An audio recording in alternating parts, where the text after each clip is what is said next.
Welcome back to the channel. It's been some time. I know we thought a rally might be coming. Well, we were wrong. The rally did not come. Not only did the rally not come, we went into our key support. We're trading there right now with Bitcoin. EGLD is close to the $100 mark. It's sitting at $106 as I'm, saying this right now. And there's just a lot to look at. So we're going to take a look at the Bitcoin on-chain metrics. I also want to take a look at both charts, the Bitcoin chart and the EGLD chart. And we're going to look at both of them in a decent amount of detail so that we have an idea of what our targets are. And then I want to go over some news. And I'm kind of going to swing between all this stuff. So there aren't going to be any timestamps. Just stick around. We'll go through everything as it feels natural. And this is going to be pretty informative. It's going to let you know where I think the market's heading, what I'm looking forward to, and what I really think we need to expect for maybe the next year. So stick around. I hope you enjoy this. Let's get started. Make sure you like, make sure you subscribe, and make sure you follow me on Twitter. Links in the description. I post a lot of TA there. Let's get started. Let's not waste any more time. Okay, so basically, this is what we're looking at right now. This brutal hourly chart is showing us that we are in this key support range. Okay, so for you to really understand this key support range and why it's a key support range, we need to zoom out. So we're first going to zoom out to the 4 hour. When you look at the 4 hour, what you really see, what happened here pretty much over the last few days since the 5th of May when we really took a drop, is that we had come up and we had hit this moving average here. That teal moving average is our 100 exponential. So we hit our 100 exponential moving average. We kind of went over it a little bit and then we lost it and we free-falled. Once we free-falled, we got support right at the bottom of our prior support channel, which is now a resistance channel. And that was at around the 37.1K mark. Then we started to free fall again. We started to go sideways and we just kept having these continuation patterns to the downside. Once we came into this key support area of exactly, this is from 30,000. Hang on, let me check the coordinates.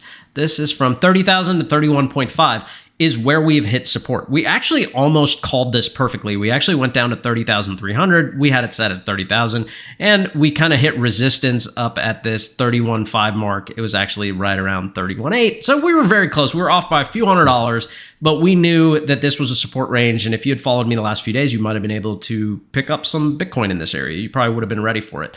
But anyways, that's what we've seen. Now we need to zoom out more so we can look at this on a longer time frame and really see the significance. Now, the significance of this when you zoom out is, well, a couple of things, right? The first thing is we were looking at this long-term ascending triangle. Well, unfortunately, this long-term ascending triangle has been invalidated. For now, as long as if we had continued to put in higher lows like we needed here, then we probably would have been good to still talk about a major uptrend by July or so. Well, now that's completely out the window. A breakout here at around July, we can't predict this anymore because this pattern is totally invalidated. Now, this has been literally a failed ascending triangle turned into a continuation pattern. It's just been another long continuation pattern to the downside, telling me that this is pretty much officially a bear market, in my opinion. Now, I still believe that this is a bear market within a bull market, and I'll get to that in a minute and explain to you why. But for right now, we do very much need to hold this support area. If we do not hold this 30 to 31.5K support, the real question becomes, where is our support after this? So we need to zoom out more for that. As we zoom out, what you start seeing is on the right-hand side, my VPVR, this is the volume profile visible range. The visible range really starts to come into play. Well, the first thing that you notice, now, first of all, since this is invalidated, we're going to hide this for now. We may bring it back if prices jump and it becomes, a possibility that we need to revalidate. But for right now, let's look at things this way, and let's actually remove this key support line. We don't need that anymore either. This one we can keep, and we can actually remove this line as well. Okay, so basically now on the very long time frame of the daily chart, when you look at this, you're seeing a couple of things. Why is this support zone so important? That's number one. All right, this is the 30,000 to 31.5K support. That's where we are now. So why is this so important to me? Why did I have this marked as the key support for the last like 3 months, right? Very simple. We're just going to unlock it and we're going to extend it out. Okay. Now you start to see why this is such an important support zone. Okay. If I lock this back into place, what you see is that throughout this entire bull run, right, from 2021 January, this was a support area. Then we had this next consolidation from our peak April 2021 down to July 2021. These few months was essentially another bear cycle, this entire cycle. Well, once again, we had support in the same area. Now we came down one other time, right?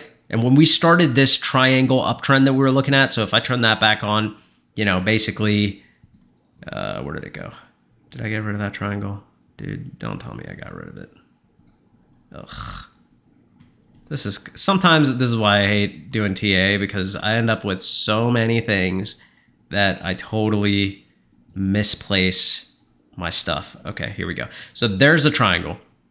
So basically what we've seen is we've seen support here. Okay, we've seen support here. We saw another bull run and now back into a bear market, continuation pattern, back into another bear cycle, and we are hitting this exact same support zone. So what do I want to see? I want to see something very similar to these two areas here. Now, if we want to see something similar, well, let's take a look at what that means, right? When you go back, let's look at these prior areas, right? Well, we came down and we touched this support zone, then we kind of moved sideways for a good 2 weeks to a week and a half until we finally moved up. We actually, when we hit it for the first time, we used it as a support and bounced off of it, but we really got support here in January to February of 2021 when we bounced off and we had this huge bull cycle. And this is when everyone was talking about, you know, this being a Wyckoff distribution pattern and all that stuff. Now, when we go into here, we saw that we once again hit a continuation pattern and we used this area for pretty much all our wicks.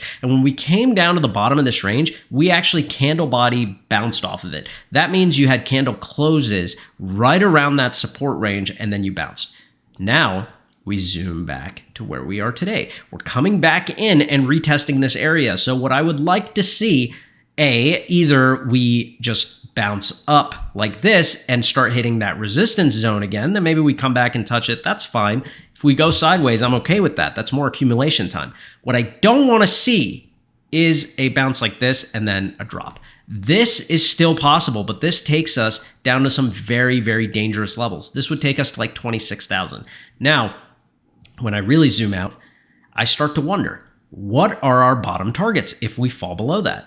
Right? If we lose this support, this long multi-year support, what are our targets, right? Because we kind of blasted through everything else. The only other, you know, price volume that we really had was in this area of 2020 when we just shot through everything.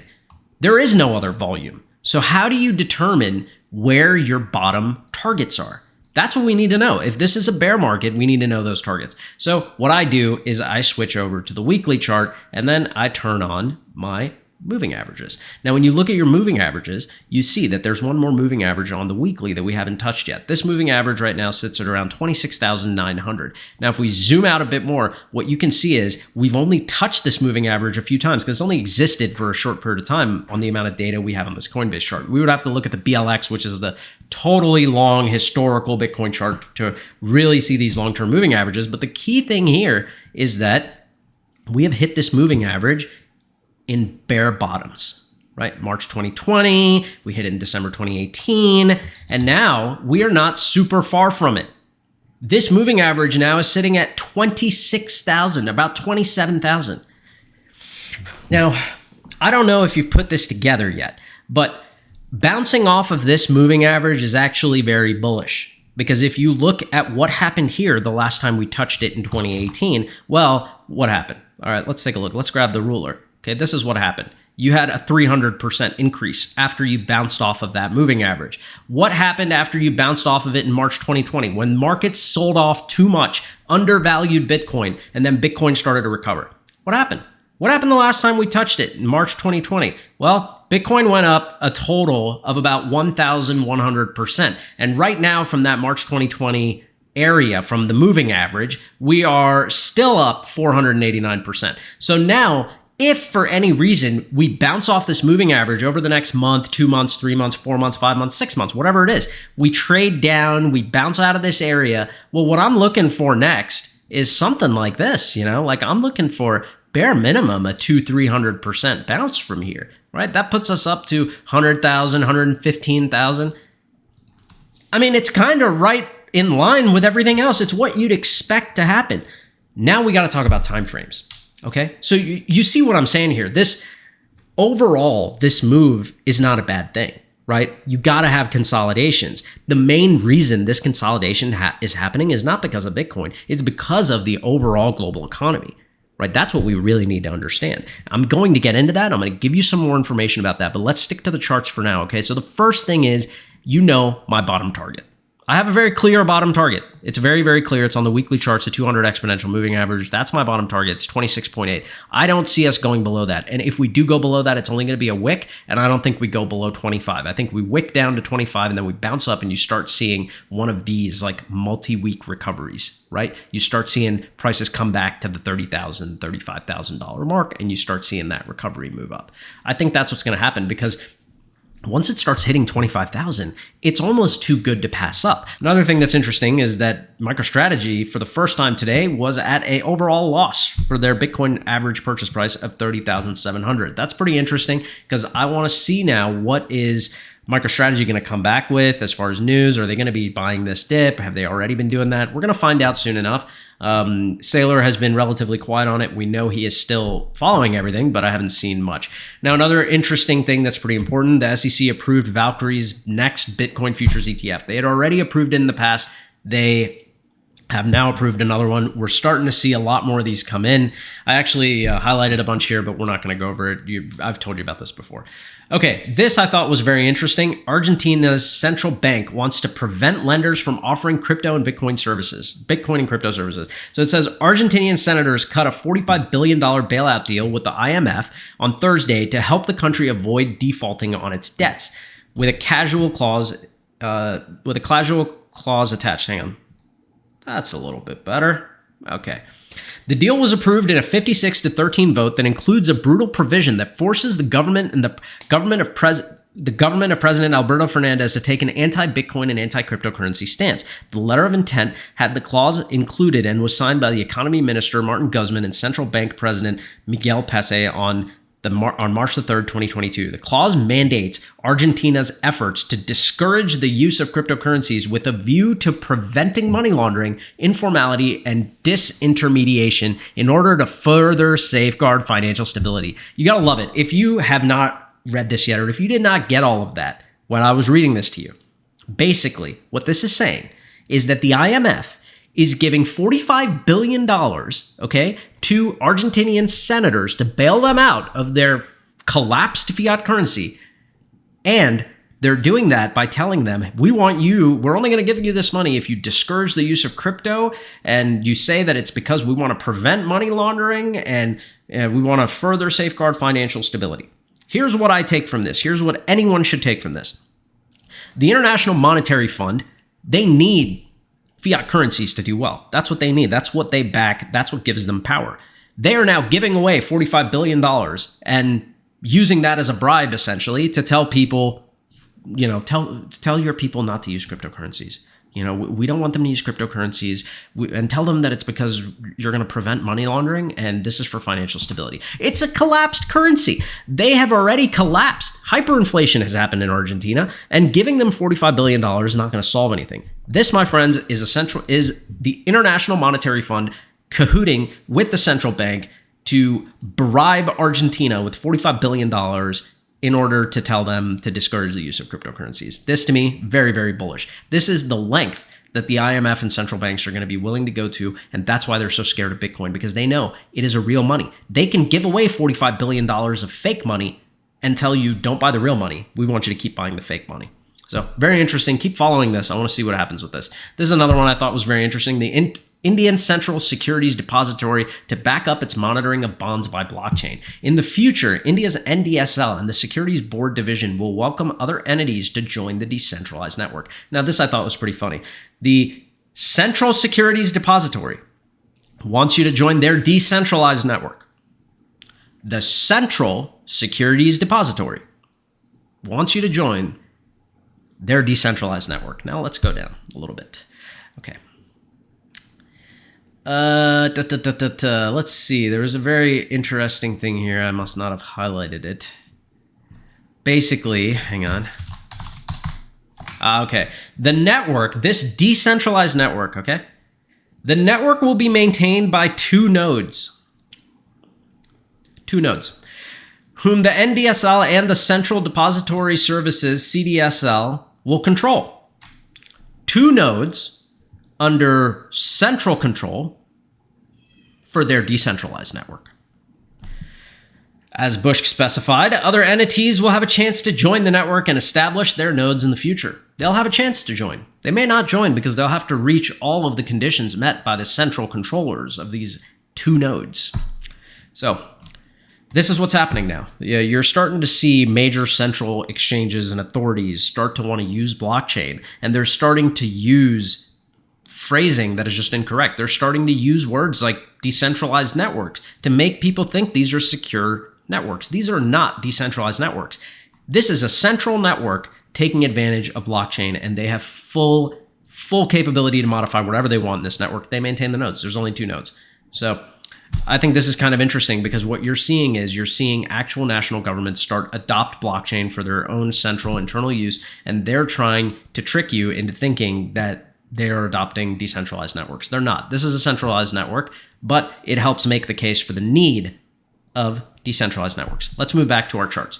Okay, that's all the news. Oh, this is actually one other thing that you have to read. The Federal Reserve Bank of Minneapolis President Neil Kashkari, this is the same guy who said we can just print as much money as we want, published an essay Friday in which he admitted an uncomfortable truth. He wrote that if the supply chain disruptions don't resolve soon, the U.S. Federal Reserve may be forced to spur a recession. Now, a lot of people have been talking about this, and I want to kind of demystify this. Now, first of all, what he is saying here has nothing to do with supply chain. What he is saying here is that the Federal Reserve may be forced to spur a recession in order to combat inflation. They are just trying to blame inflation on the Ukraine war and on the supply chain problems. But as a matter of fact, the supply chain problems are more related to the pandemic itself. And the Ukraine war has exacerbated things, but none of this was started because of Ukraine or the supply chain, right? These are just kind of symptoms of the larger problems. And these are actually symptoms. Well, the Ukraine war is a different symptom. That's a symptom of foreign policy and war. But the supply chain issues was really a symptom of everything getting backed up during the pandemic. Inflation is a symptom of all the money printing and bad fiscal financial policy. The Federal Reserve controls that, and they are now trying to blame these things on the supply chain. That has nothing to do with it. A lot of us in this financial space focused on crypto, for the most part, we were calling inflation at 7 to 10%, even higher, 2 years ago when the money printing started. It's not like we were all lucky. We knew what was going to happen because we understand economics, and we know that when you take a currency and you just print it, it's going to cause inflation. Prices are going to rise. If you have supply chain issues in a pandemic, it's going to make it worse. But the original problem still exists, essentially meaning if there were no supply chain issues, if there was no Ukraine war, I think we would still have relatively high inflation, probably in the upper 5 to 6% range. Now, it's one thing I want you to keep in mind is that they're saying the Federal Reserve may be forced to spur a recession. Now, that to me means that the Federal Reserve might be continuing to increase rates at a higher percentage. They have increased rates by 25 basis points, then by 50 basis points. I think next they're going to do another 50 basis point raise or a 75 basis point raise. A basis point is basically 0.01%. So when I say 50 basis points, I mean 0.5%, right? Half of a percent.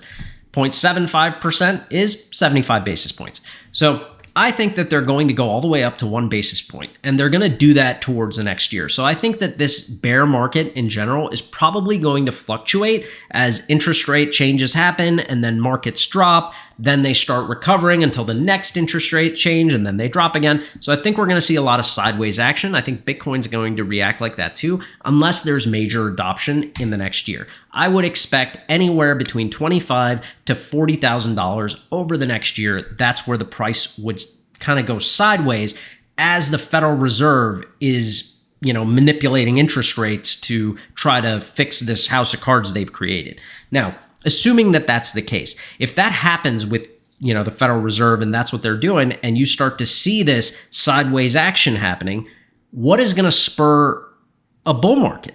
When is it going to shift? Well, the way that I look at this is that the election is going to come up. The United States is going to have the next presidential election in 2024. So what I see happening is that for the next year, they're going to increase rates. This is my guess, okay? This is completely a guess.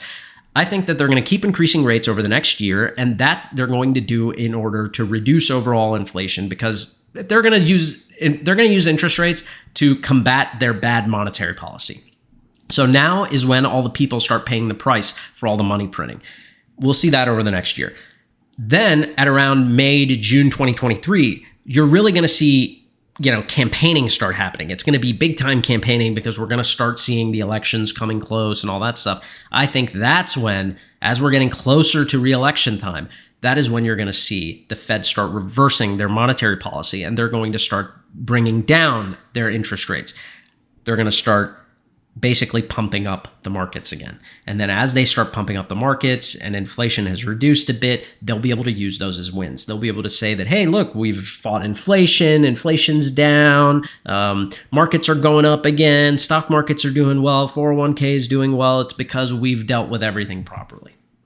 That's my suspicion. I think that's what's going to happen. Now, the case for Bitcoin, what's interesting about all this is that basically you end up with a situation now where you have essentially multiple options as an investor. You have the option to continue to dollar cost average, and you look at some very clear levels. Like if you assume that this is what's going to happen, then I think that going sideways in this range and then bottoming out at around 26, 27 is very feasible. I think that's going to be a great buy zone.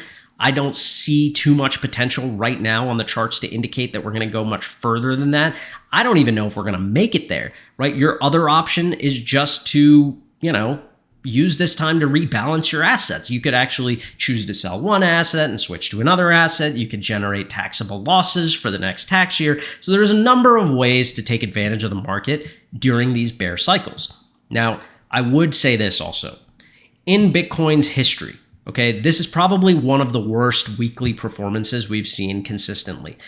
If you look at this weekly chart, we have had red candles for 1, 2, 3, 4, 5, 6, 7 weeks in a row. 7 weeks of red. If we go back all the way to 2020, we have not had that many red candles in a row this entire time. All these years. Even through all of the madness of the pandemic, we have not had 7 weeks of red candles in a row. Now, why is that significant? The reason this is significant is because I feel like this is a very big fear sell-off. I feel like we're seeing a lot of people liquidate their funds due to fear, and we have yet to see major liquidity come in to buy it all up. I think we're going to see that. I think that liquidity is going to come in, and I think you're going to see buy pressure start increasing as we start seeing markets recover. Markets have a tendency to overcorrect when, bad news or concerns start hitting the markets. They do have a tendency to overcorrect. Some people think that there's going to be a recession, so maybe it's not overcorrected yet. It's a dangerous time, but in my opinion, I think that estimating that we go down and bottom out at 25 to 26 is a fair estimate. So I'm keeping these levels anywhere from 25 to 32 right now as buy areas. I've already bought at 35, I've bought at 32, I bought earlier at around, I think, 37 and 38 also. So I've kind of bought the whole way down. Now, I got to decide where to put my orders because I've already bought at 32. So I'm looking now and I'm wondering, should I put one at 30,000? Should I go down to like 28, 27 for my DCA orders? I can just set those orders up so they trigger a week from now or 2 weeks from now, or I can just fill up here. I haven't made up my mind yet. I'm going to wait another day or two just to see how we interact with this support area. Because if you go back to the daily chart, you can see we don't have a ton of information here other than the fact that we've seen a ton of sell volume today. The other thing that I really think is key is that on this daily chart, we are getting closer and closer to this 18.8 level, which was our prior bottom on the RSI. It marked a bottom and it marked a reversal. We're already so overextended on the daily. going below this 30 level, and we've already touched like 23, 24. This is a very, very this is very overextended in my opinion. In my opinion, we could reverse at any time, but I want to see what's going to happen before I just pull the trigger. And I want to see, am I going to get the opportunity to get lower prices? Because I've already filled up here. I'm already comfortable with what I have. I would look at it in that way. If you're in this for the long term, this is a time to think about your strategic moves. How would I present this? If I anticipate that this market and this sector is going to do very well over the next year, how do I think I should play this to make the best moves for myself? In my case, it's been increase my assets in other areas. I bought a little bit more Cardano. I bought a little bit more Polkadot. I bought more EGLD. I bought more Bitcoin. All these assets that I see having value in the long term.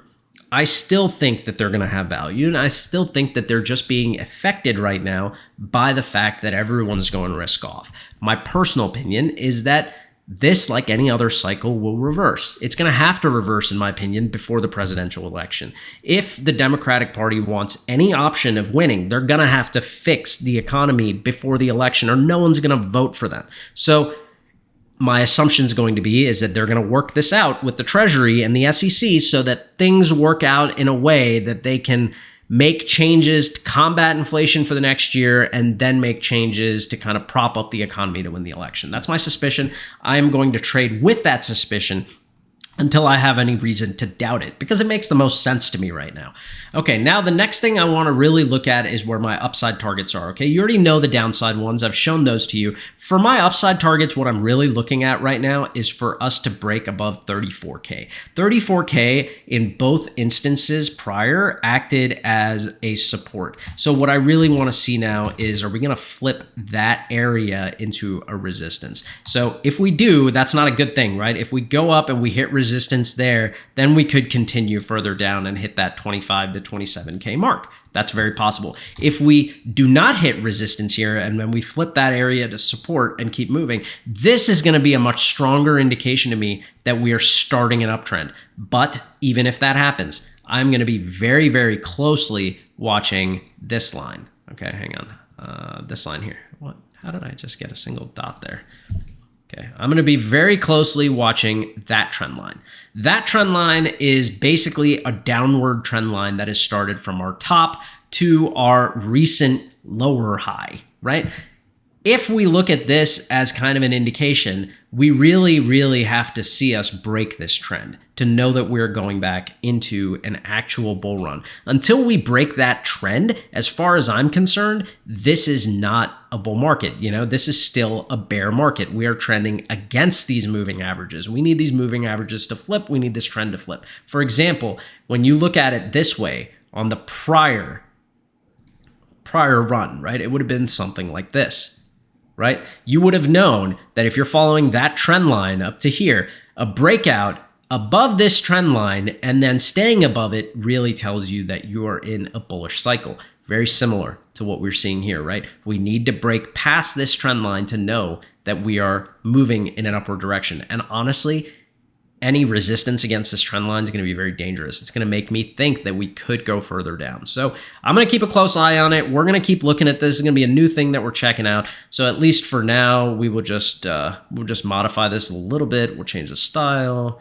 We will make it a thin line, and we will make it a dashed line. There we go. So we can kind of maintain that trend line. We'll kind of keep an eye on it. We'll see what happens. So right now, 34K, that's the level to beat. If we can beat 34K, then we are looking to break into this 37 to 39K resistance zone. We're going to have massive resistance here. So 37 to 39K is really where we need to beat. And if we beat that area, we will also likely be above that trend line that we were just looking at, and we'll be able to confirm that we are back into an uptrend. So that's what I'm looking at. Those are my targets. 26K for the bottom with a wick possibly down to 25, and 34K resistance means if we hit too much resistance at 34K, it to me means we could fall back to 30K or below. What we really want to see is get back into the 37 to 39K zone and start getting support there for a breakout out of this downward trend line. pretty much it for Bitcoin. Let's take a very quick look at the Bitcoin exchange reserves, and then we're going to move on to EGLD. Okay, it's been a long video, but today's going to be a long one, so get ready for it. All right, so we are now going to look at the block level. When we look at the block level for Bitcoin, we're looking at exchange reserves right now. All right, what you can see is over the last few days, the Bitcoin exchange reserves have been wild. You have been seeing massive moves up and down. Some of these big giant moves could be exchanges, and these were actually in the last couple of hours. But really, we were on a downward trend for the longest period of time, like for a while, right? We have these moments where we come up and down, but multi-day, this has been the longest uptrend of exchange reserves we've seen in a little while.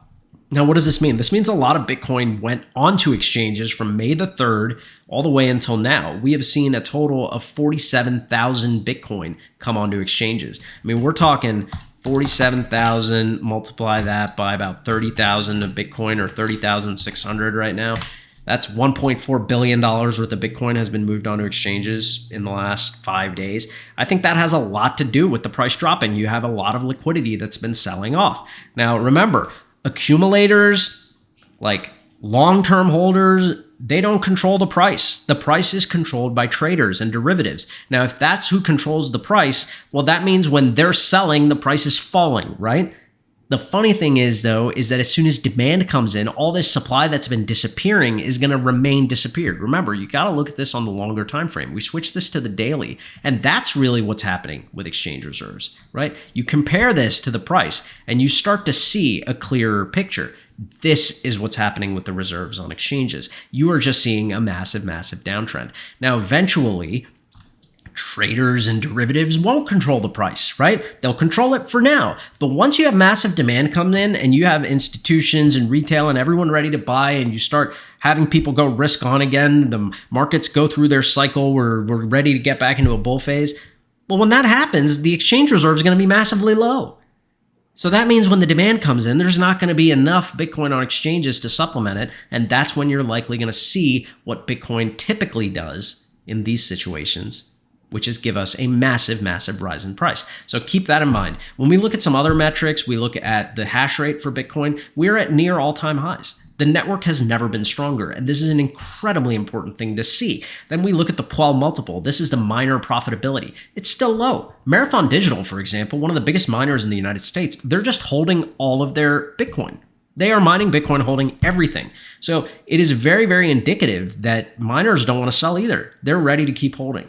Then you look here at the difficulty. The difficulty is at all-time highs. That means the mining difficulty is at all-time highs. Miners aren't selling, and the price seems to be very undervalued, right? Well, why don't we look at the NVT ratio? The NVT ratio is basically the price to earnings ratio of Bitcoin. It's the P&E. When this is low, it is telling you that Bitcoin is undervalued. When it's high, it's telling you that Bitcoin's overvalued. Well, take a look. Where Bitcoin is now, this right here is March 2020. Right here, okay?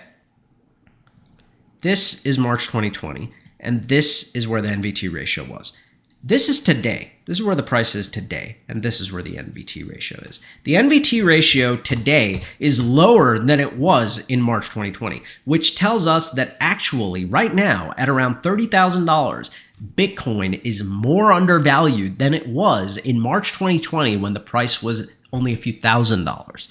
Pretty incredible, because the other metrics have changed that we balance the NVT ratio with, right? The mining difficulty, the hash rate, the amount of transactions, all of these things come into dictating the value of the network. And then when we're looking at the network value to transactions, which is NVT, what we are seeing is that the value is incredibly undervalued. So pretty much the gist of this is that on-chain metrics are on your side. They very much are. On-chain Bitcoin's looking very, very good.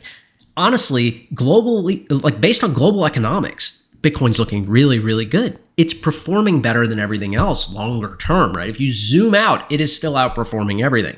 So if you look in the short term and you're looking at a 2-3 month window, well, yeah, I mean, if you're looking at a 2-3 month window, it looks horrible, right? Which sucks for the people that have only been in for 2 or 3 months. But for anyone who's planning to stick around with this market 3 to 5 years, at a certain point, you got to see these as opportunities. That's the only way you can combat the stress. I mean, there's a reason that I don't get stressed over any of this. I'm actually happy about it, right? I'm not using any of the money I invest in Bitcoin. I don't plan to use it. I plan to give it to my grandkids or maybe retire with it one day. So I don't really care what happens in the next day or two. I just care that I don't have to keep holding fiat currency that's going to be devalued over and over, debased. Like the government's going to keep debasing it. I don't want that. I want to be able to buy something else. I want to own a property that's going to appreciate.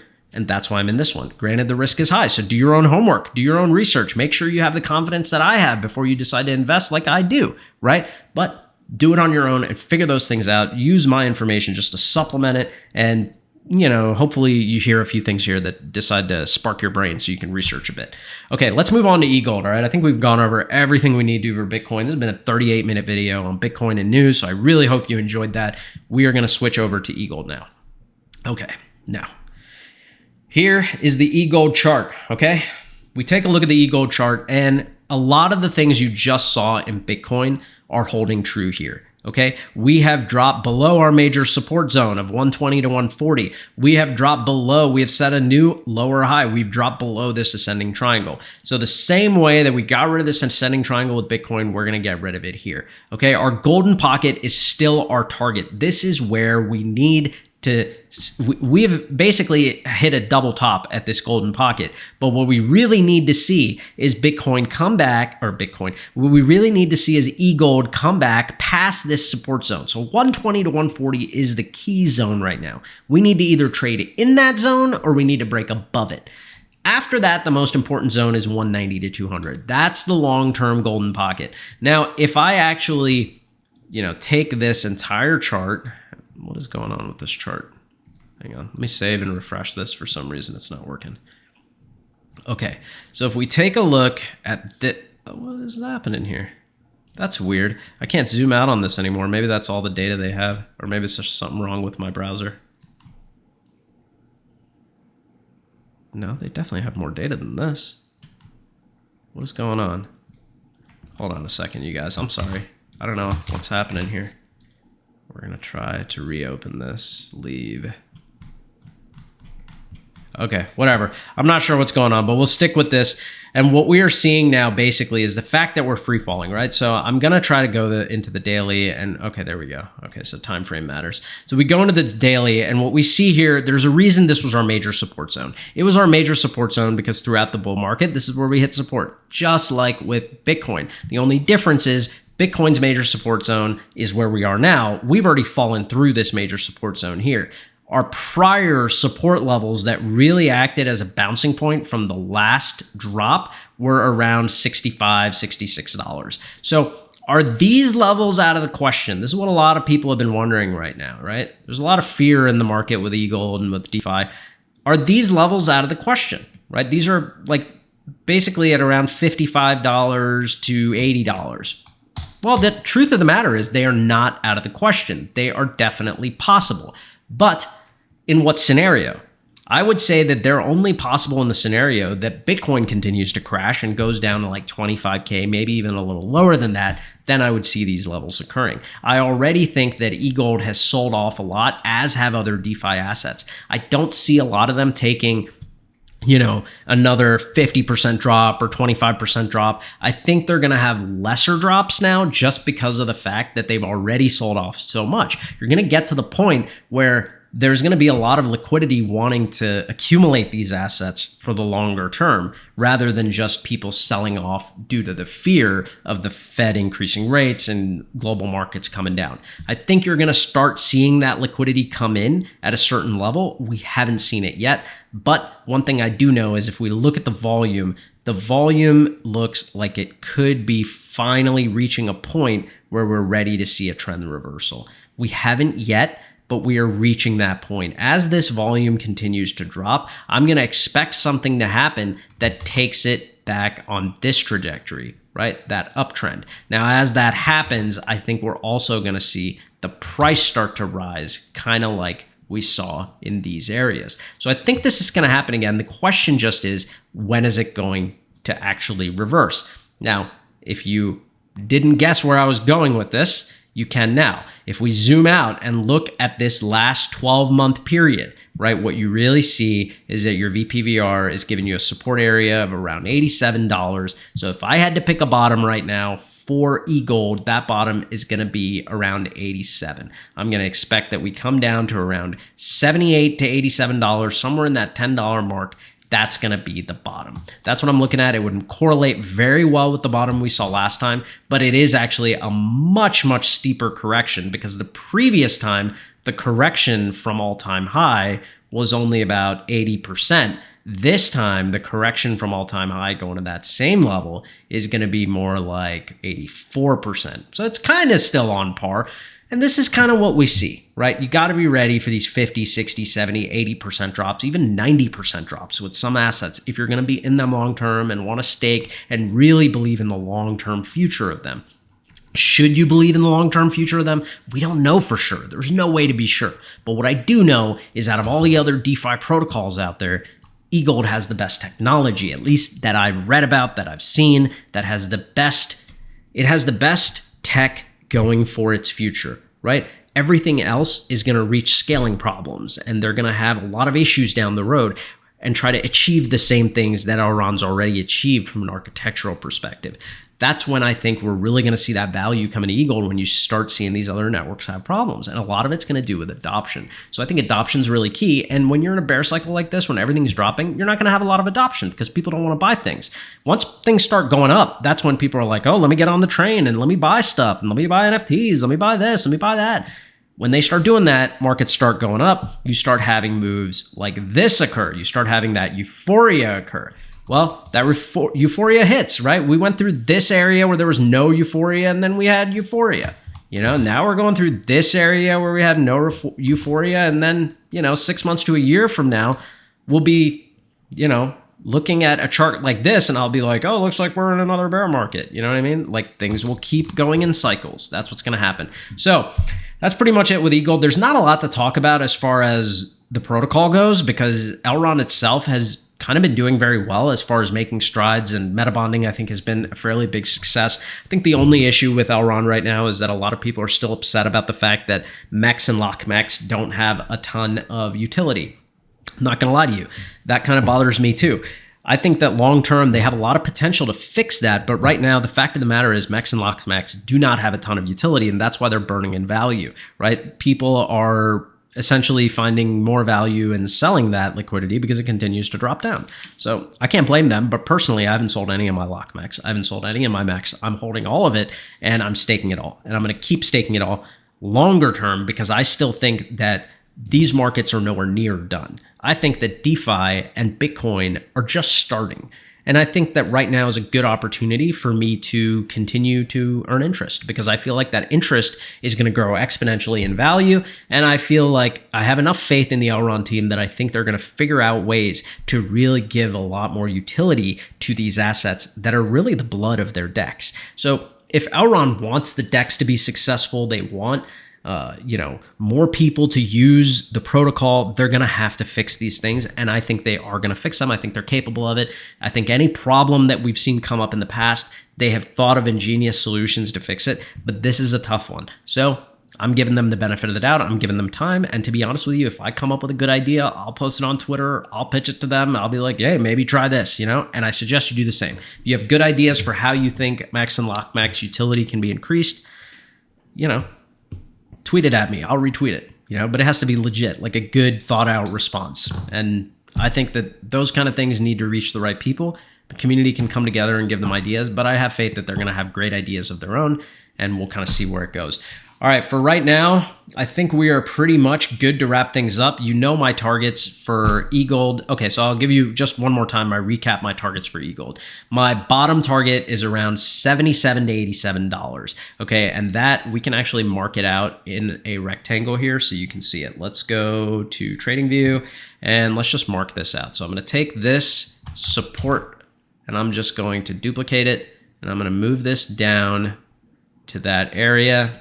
And then I'm going to change the coordinates 77 to 87. And I'll adjust these later just to make sure I got them exactly right. But I believe that's what we had said. Okay, and we will modify the text. 77 to 87. Okay, so you have that, and we will call this our critical support. Because it really is. That's the critical support. We go down to $77 to $87. We lose this, and then you're really looking at some dangerous numbers. Like you're talking down to $23, $25 because those are the only areas where you saw any volume. I think it's highly unlikely that we see EGLD go down to that level, especially the fact that EGLD is a finite asset. It seems unlikely. That would be a much likelier of a scenario for me if it was like Pancake Swap or something else where they're just, inflationary like mad. And even when they try to make it deflationary, it's still inflationary. So I don't think that we have too much to worry about in those terms, but this is what I would look at as bottom targets. Look for around 77 to 87 to be the bottom, and look for us coming and breaking over 120. 120 is really key right now. We need to get into this zone, okay?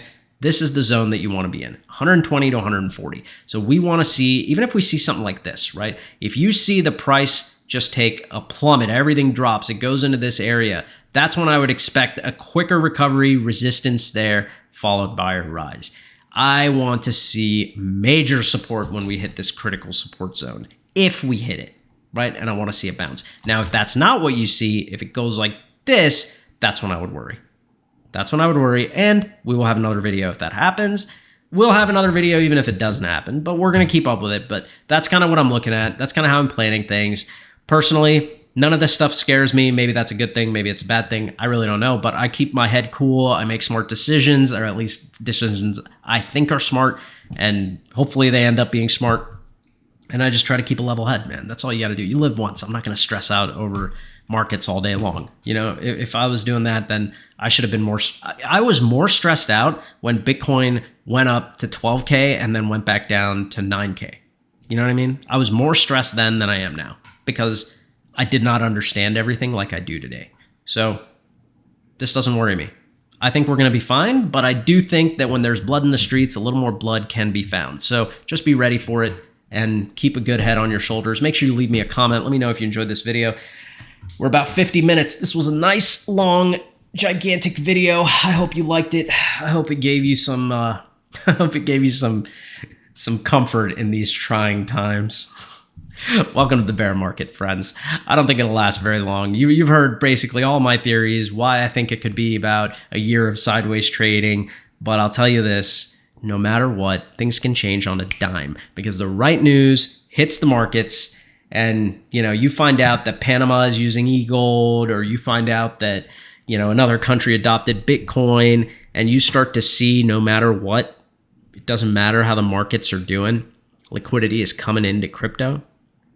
I think crypto will decorrelate from all these markets and it'll start shooting up. Liquidity will start flying into it. And the second a Bitcoin ETF is approved, I think Bitcoin will nearly double in price. I think Bitcoin will start skyrocketing in price before the approval even comes in. Because here's the thing: if the SEC is about to approve a Bitcoin ETF, I think there are going to be people that know that it's coming and they're going to start investing. So you're going to start seeing insider trading on Bitcoin for people who know that that's happening. Start buying a lot of Bitcoin, and then I think you're going to see that they'll announce that a Bitcoin ETF has been approved, whenever that may be. It could be a year from now, 2 years from now, 5 years from now, who knows? But whenever that happens, I think you're going to see Bitcoin skyrocket. So no matter what, in my eyes, that's an eventuality that I think will happen. So either way, all that they're doing right now is giving me time to accumulate. That's the way I look at it. Let me know how you look at it. Let me know if you enjoyed this video. Make sure you like, make sure you subscribe, make sure you follow me on Twitter, and I will see you guys again very soon. Hope the long video did not disappoint, and hope to see you next time. Peace. Oh, and stay calm. Take a walk. I'm about to go take a walk. I'm about to go lift. About to enjoy the day. Enjoy the day. Stop looking at the portfolio. The portfolio will be there tomorrow. It'll be there the next day, as long as you keep your seed phrase safe. Keep your seed phrase safe. Okay? Memorize your seed phrase. Keep it safe. Don't share it with everyone. Make sure your wallet's secure. Use hardware wallet, software wallet, whatever you need to. Keep your funds secure. Wait it out. I think things will be fine. That's my 2 cents. And go take a walk. Get a pet. Adopt a dog. Do some good stuff. I'll catch you later. Peace.